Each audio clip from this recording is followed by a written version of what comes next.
Instructions for the installation of corner profiles. Gypsum board angle profiles. Measuring location length. Cutting profiles. Remove the PC cover.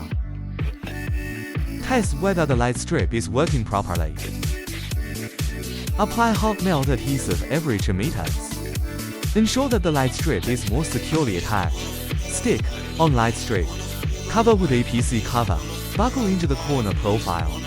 Snap in angle profiles. Powered on and illuminated. Gypsum board installation.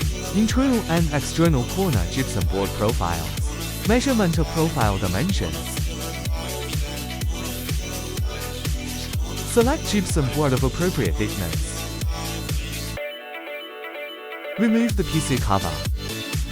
Embedded gypsum board profiles. Screw locking. Lay down anti-slip netting. Dust-proof treatment of profiles. Brush plaster powder.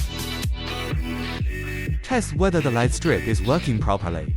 Apply hot melt adhesive every 2 meters. Ensure that the light strip is more securely attached. Stick on light strip. Cover with a PC cover. Powered on and illuminated.